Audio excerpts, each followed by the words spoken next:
Hey, hey.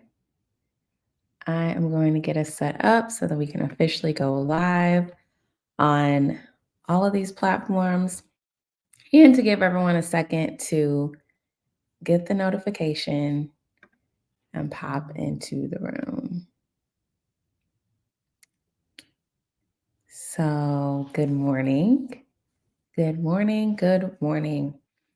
It is still really cold here, and my son does not have school today. So, if we have a slight interruption within the next, I don't know, 15 minutes, we're just going to chop that up as it is what it is, okay? Because it's a snow day. But I was committed to coming on at 7 a.m. every single morning last week and this week, Monday through Thursday, for the Elevating Your Executive Presence series. So I'm giving us a second for people to pop on. Hey, Lordly, I'm so glad that you made it today. And I hope that you are staying warm. If you all, as you come on LinkedIn, on Instagram, go ahead and hit the share button, invite someone to join us in this conversation this morning. Let's start our day together and get some tips to elevate your brand and your executive presence.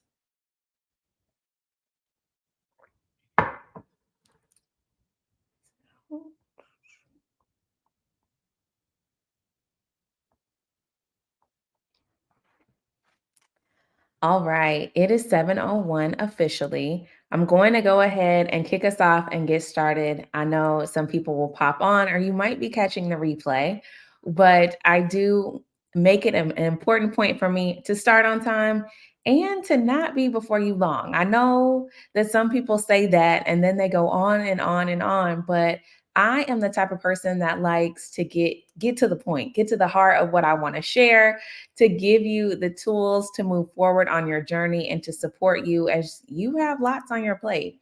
But it is important to take this time out to invest in your personal and professional growth. And that is what I am here with you for today.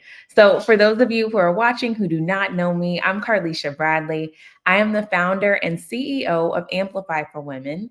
I'm a high performance women's leadership coach, and I have worked internationally in the space of leadership development, education, and youth development of over more than a decade now. I have ran startup organizations. I have grown my own nonprofit organization and had an international footprint. I'm a speaker, a coach, a consultant, but I've also led teams. And I started on my journey to executive leadership at quite a young age, to be honest with you. I was in my 20s, and today I'm going to be touching on some of the hurdles as we're going into executive leadership and understanding what got you to the seat that you're sitting in, to the place where you're managing teams, growing a business, growing a brand, growing an organization. What got you there is not going to be what gets you to your next level. So I look forward to unpacking some lived experience and also sharing some tips that clients have unlocked along the way on their journey. So as you know, this is a series about executive presence. It's about elevating your executive presence. And one thing I am really, really passionate about is supporting leaders in finding their voice, leading with authenticity, enhancing their communication and public speaking skills to build influence. It is something that lights me up. I love to do this work for women, but I also support all clients through my VIP days, where I package a full day of training that is focused specifically on you to support in building your signature story and keynote so that you can grow on your journey as an influential and paid public speaker. But today we are diving in to really talk to founders and executive leaders. You might be new on your journey in this space. You may have been in this space for a while and you're tuning into this video because you're like, what I'm doing is not working. So I'm waiting on you to give me some tangible tips to take this to the next level. And so I want to see, where we are, and I want to share a bit about where I was on this journey. For one, when I started my journey to executive leadership, I mentioned to you all, I was very young. I had been in roles previously and had done a lot of work, extensive work within the community. My personal brand was strong. So when I'm talking to you all about executive presence and how your executive presence and your brand will open doors for you beyond your own like qualifications, I'm living proof of this. I am living proof of a strong personal brand being in alignment with career opportunities. Okay.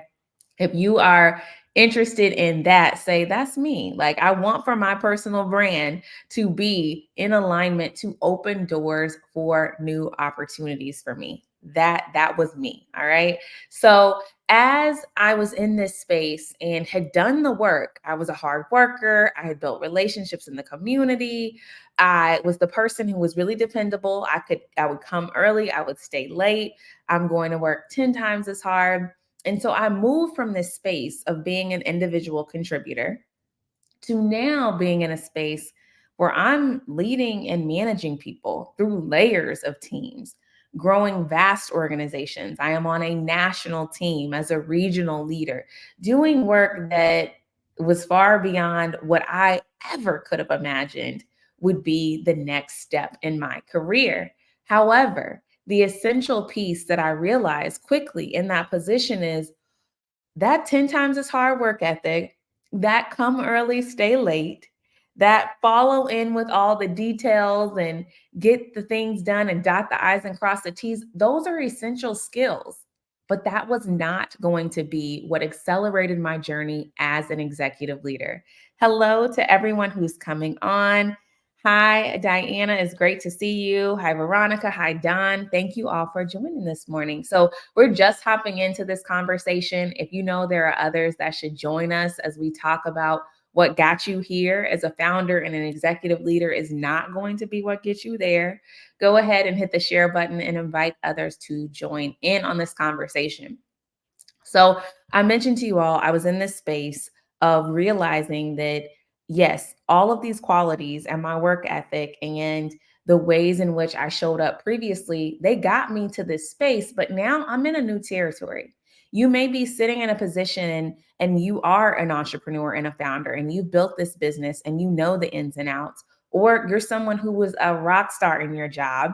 They promoted you very quickly, and now you're responsible for managing a team of yous, like former yous, but they aren't you, and they don't have the work ethic that you have, right? So you're responsible for influencing them to drive change.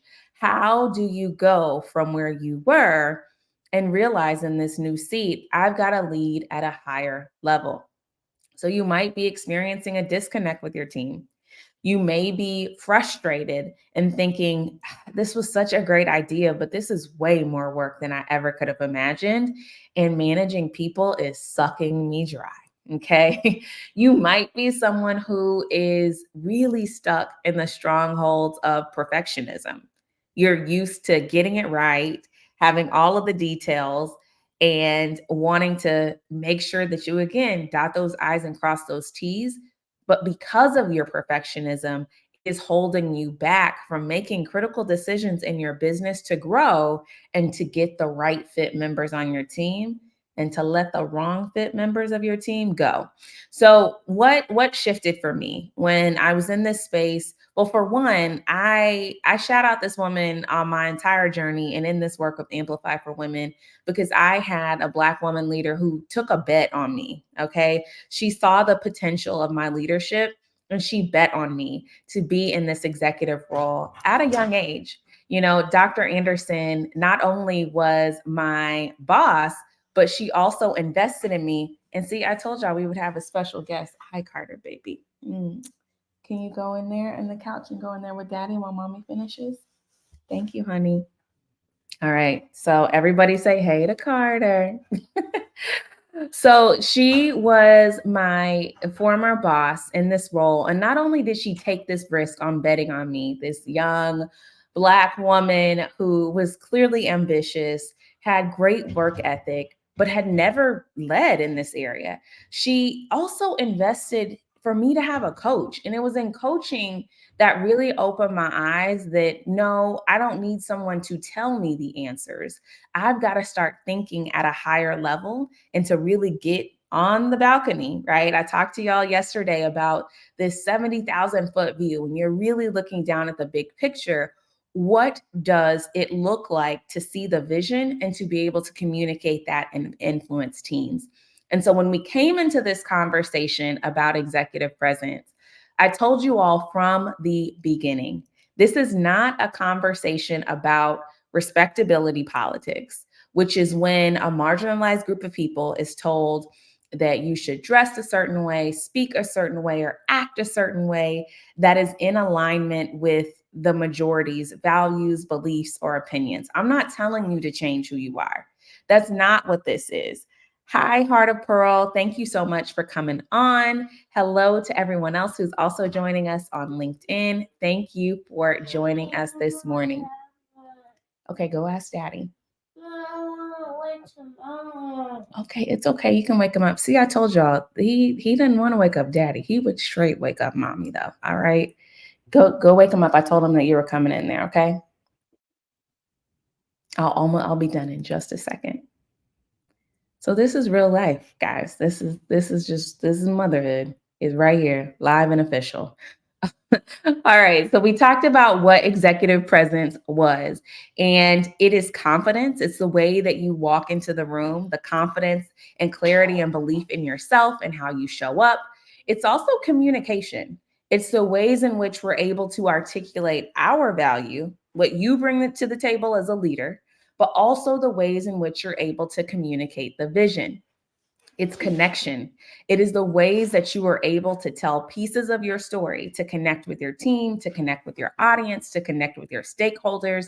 How are you building these key points of connection? And lastly, executive presence really hones on this space of character. It is not about, what you're wearing and you got on this nice suit and I feel like that's the executive. No, it's also the character. I know what you value. I know what you believe in. And I have a key question for all of you on this live or watching the replay today. The question is, do people around you know what drives your decision making as a leader? Do they know what drives your decision making? Are your values visible? And what I mean by that is when you are following someone and you know what they believe in, they are clear on their vision, you know what drives their decision making, there's so much more investment in their ability to be led by your executive presence, by your confidence, by your communication, by your character, by the ways in which you are able to draw them in, and your team is clear on where you're going, where you've been, and why you are making the decisions that you are. That clarity is essential as an executive leader, and it starts with values identification. Earlier in the series, I talked about values heavily. If you missed that video, head back and check it out. But I want for you to take advantage of this free tool that I created. It's a simple template to help you to unpack your values. So when we're talking about that question, do people know what you stand for? Do they know why you're making the decisions that you are? It first starts with the personal work. So if you want to access that tool, comment values on this video and it'll be sent directly to your inbox. As much as I love fancy PDFs, it is not one of those documents. It's a Google Doc that you can go right in and begin to type into and access and utilize for your value identification as a leader to grow your team, to grow your brand, to grow your business. So comment values if you'd like to take advantage of that tool. So as we've talked today about, I still have a visitor, y'all. As we've talked today about the ways in which what got you there won't get you to that next level, I really want for you, as you are thinking about what comes next, as you're thinking about how do I align my personal vision for success with where I am looking to go as an executive leader to this next level, you've got to start with your values. You have to start with what you want to be remembered for and how you're showing up. How are your values visible in this work? Next, we're going to get into the principles in which, hey, baby. You do? Oh, awesome. Thank you so much for sharing that with me. Can you go show Daddy? Okay, he's waiting for you. Maybe that'll buy me like 3 minutes. Okay. So, as we've thought about all of these principles coming together, and you're saying, okay, Carlicia, I'm at this place. This sounds obtainable, but I really would love some more support in clarifying what these next steps are. Okay, Carter, can we be quiet for just 1 second? Mommy's almost done. All right. Okay. So, as you're thinking about pulling together all of these pieces that I've mentioned to you and elevating your executive presence to the next level, there's this last piece where you might be saying, "All right, this sounds obtainable, but I'm really lost in the sauce. I need some more support to get to the next level on my journey." Sit down, bub. Sit down, baby. Thank you. I need some support to get to the next steps on my journey. And yesterday I shared a lot about with you about the Elevate cohort. The Elevate cohort is a special experience for Black women founders and C-suite leaders who are looking to go to the next level and fast track their career, to exponentially increase their income, and to grow as a public speaker and as a leader, all while staying true to their values and their authenticity. And so, if you are interested in learning more about the Elevate cohort, go ahead and put in the DMs Elevate so that we can get some more information over to you about this experience, specifically for women founders and executive leaders. And if you're interested in more support with your public speaking, executive presence, and you're like, okay, I'm not a Black woman founder or leader, go ahead and DM me and I can share more information with you about our public speaking VIP day. But as you can see, I predicted that this would happen, and here I am being a whole mama, showing up. It is what it is. It will be what it will be. But I hope that you gained something from today's live. You will catch me tomorrow, same time, same place. Maybe this one will be in school, maybe not. So hopefully you'll catch me, just me by myself, not Carlicia and Carter. But I will see you all tomorrow morning at 7 a.m. on what? What'd you say? I'll see you all tomorrow morning. Thanks so much for joining. Have a great day.